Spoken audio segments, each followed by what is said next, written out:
Whether you're looking for answers to specific life questions or seeking to become the best version of you possible, welcome to the Mental Breakdown and Psychreg podcast, where we offer insight, information, and strategies based upon research and years of practice as clinical psychologists. So sit back, have a listen, and get connected with our hosts, Dr. Berney Wilkinson and Dr. Richard Marshall. Welcome back. Richard, today we're going to review a column that was written by our friend Dennis Relojo from Psychreg. However, the article doesn't come from Psychreg. It actually comes from the Psych Learning Curve from the American Psychological Association. A new experience here. You know what? Thank you, because I had not heard of this site before. It is a website that the American Psychological Association has that connects psychology with education, and so they have some great articles here. Right. Probably had a division. I don't know what it is. Ed Psych 15, I think. I don't know. 16 is school psych. I think it's 15 is Ed Psych. But we're typically not a part of that. Right. We do clinical in school, so it's probably a part of that. But real helpful and website. Yeah. Good articles and good ideas. Yeah, so this article was published earlier in October of this month. And it is all about 5 ways, or it's titled 5 Ways to Make Learning More Meaningful to Students. And I think that this is really important, not just for teachers and how they can make learning more meaningful in school, but a lot of these principles are really good for parents teaching their kids. Parents of young children or middle schoolers, elementary school age kids. Yeah. It's things that college students can use on their own. And we should say that Dan lives in the UK, lives in England. And so some of this is applicable or directly addresses the English school system, the school system in the UK, but certainly is applicable here because the principles that he's talking about here are part of a larger set of principles that have been promulgated by APA since about 1990. Absolutely, absolutely. So let's go through these 5 points that he highlights and talk a little bit about them. So the first one is to work to make the content as meaningful as possible. And I think that is the number one complaint that we hear, especially from high school students, that when am I ever going to use this in the real world? Right. And I think that because they don't see that application, the applicability of some of this material to the real world, it doesn't have as much meaning to them. We hear it, most of us made that complaint. We typically make it in algebra class, and we say, well, I don't know how this would... It's not supposed to be immediately relevant. I mean, there are some things that are not immediately relevant. You have to build on them. You'll see the applicability later. What we have to convince students of is that there are some things, learning the multiplication tables in elementary school, learning algebra in high school, or chemistry. No, it's not going to be immediately applicable, but it is important information for you to learn. Okay, it has a place in the curriculum. Not everything is immediately applicable. And we have to get our students through that. But most of what we present in school could be immediately meaningful and applicable to students. And I think that's where we're missing the boat. And I'm glad he mentions this first. Absolutely. And I think that it was a couple of years ago because I coach a high school aged soccer team. A couple of years ago, all of my players were in Algebra 1. And I remember one evening at a practice, one of the players was complaining, when am I, they're struggling with algebra and said, when am I ever going to use this? And one of the parents of a player is a police officer. And he said, when I do scenes, crash scenes from like car accidents, he says, that's all I use is algebra. I don't know what the formulas are, what they do, or anything like that. I'm assuming that they have to use certain data to fill in missing variables to figure out how fast somebody was going based upon the whatever.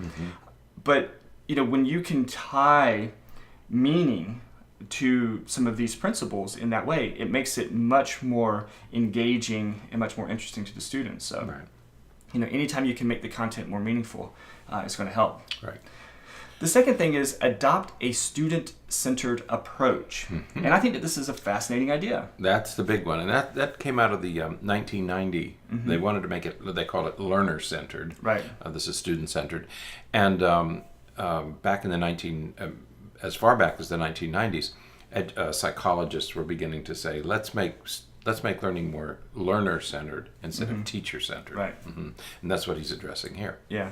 And there were, 20 principles associated with that. Right. And we talked about it in this past weekend's podcast. Right. We went through those. And so if you want to hear more about that, just look at the podcast right before this one. We went into some of those details with that centered approach.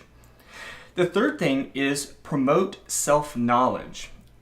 Again, I like the idea of encouraging students to want to learn. That your knowledge, that your learning is your responsibility, but it's also, you're going to get more out of it when you put more into it. That's right.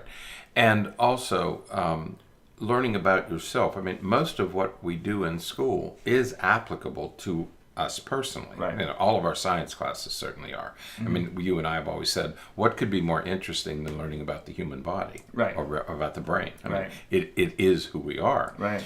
And but most subjects can be turned into that. History, for example, can be made relevant, right, because all of us have a history. I mean, our families come from somewhere. And if you make it meaningful to students and help them understand how the curriculum relates to them personally, there's intrinsic motivation. Then it has some meaning. Right. Right.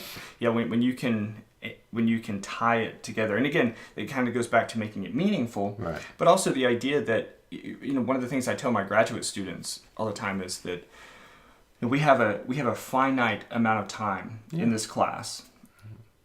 There is no way that we're going to cover everything that you need to know on this topic, whether it's research or it's psychodiagnostics or it's psychopharmacology or whatever it is. There's no way that we're going to be able to cover everything. It is your responsibility, therefore, to get the most out of it. And you get the most out of it by sort of driving yourself to gain more knowledge and to learn more and to expose yourself to more. And that's real life. Yeah, in the history of our country, people say, I hate history. It's boring and dry and everything. But, most of us came from somewhere, and wouldn't be interesting to say, oh, my family came at this time. Well, what was happening at that time? Was it the Mayflower? Was it the Revolutionary period? Was your family here? My family wasn't even on the continent in the Civil War. Yeah. Okay. But they did come during the Industrial Revolution, which makes the Industrial Revolution personally meaningful for me. This is when my grandfather came here and he worked in those factories. So anything can be made relevant. Absolutely. Absolutely. Now, the fourth thing is to bring the real world to your classroom. And we certainly do that in our graduate courses that we teach, because they are the closest to actual practicing clinicians. Right. But even to undergraduate classes, and you can do the same thing to high school or middle school or elementary school classes. You can bring the real world into the classroom. Again, it makes it meaningful. It makes that connection, but it actually allows the students to see it functioning. That's right. And I think that enhances the first three, is that if you can bring the real world and see how it relates to the real world today, I think you enhance the previous three. Right. And I like that he mentions in here, the importance of using things like podcasts and documentaries and YouTube has a wealth of information on there. You can see video clips of just about anything on YouTube now. That's right. So recent discovery for me, of course. But I teach that class on learning theory, and they have all the videos of all those experiments of rats getting their feet shocked and going for the cocaine and the drugs and all that. All that's on video now. You have a video of B.F. Skinner doing his experiments, which live in the class and make it real. Yeah, the little Albert studies. You can see the actual videos. Have you seen that? Yeah. That's it's creepy. Alarming. Yes, it's creepy. I'm glad we're not allowed to do that kind of thing anymore. Except for with your kids, you can with your own children. You can scare them if you want to. don't do that. All right, but bringing the real world into the classroom is really good. The fifth thing, the last thing here, is to share knowledge and resources.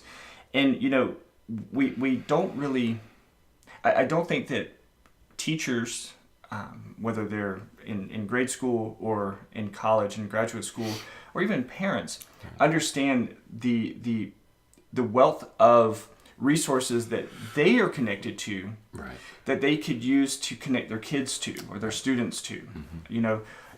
Letting them know about different listservs or different websites, right, or resources that are out there to help enhance their knowledge. That's right. We need to share that. That's right. And this sort of goes with number 2, the student-centered approach, because learning today is very different than it was a generation ago. Yeah. There was a time when the teacher had the knowledge, right, and imparted it to students. Today that's changing. We all have access to knowledge, yeah, because of the internet, but we want to share that knowledge with each other. There's a thing called peer tutoring, and many parents say, well, I don't want my children functioning as a teacher. Right. I do want my children functioning as a teacher. That's sharing knowledge, and we're all in this journey together. Right. There's no reason to compete with each other anymore. The way the internet works is it's shared information. It's free and shared. Well, and that's how learning is occurring today. And the research suggests cooperative learning groups learning is the best way for students, right, to learn, because, in graduate and medical school, what they teach us is, see one, do one, teach one. Right. And so you see it done, you do it yourself. But the real learning comes when you have to teach somebody else how to do it. And that really requires you to have a real functional appreciation of it. Right. And then there's other resources, like I often tell parents about things like the Khan Academy. It's a great resource for students who are struggling with math. Right. They break everything down, like from elementary math all the way through, differential equations. I mean, it's all there. Right. And it's broken down just in exactly the same way that it's presented in books, sort of in those same units, with lots of examples, lots of demonstrations. Right. It's great resources, and all of those resources are out there. We just have to get our kids connected to it. That's right. They have reading rockets and different sites for reading. So there's plenty of knowledge out there, but we have to keep informing each other about where it is and what exists. Yeah, absolutely. So those 5 things, I completely agree with this site, that those 5 things are really good ways to help, make learning more meaningful to students, make it where students are more engaged, and they're much more likely to learn. And more motivated. Yeah. We want to encourage intrinsic motivation, and using these 5 techniques or strategies as a way of enhancing intrinsic motivation. Because they'll want to learn if it's relevant. Absolutely. If it makes sense to them, they'll want to learn. They'll want to learn, right. All right. Well, that is it for today. Okay. Until next time, stay happy, stay healthy, and forget to be afraid.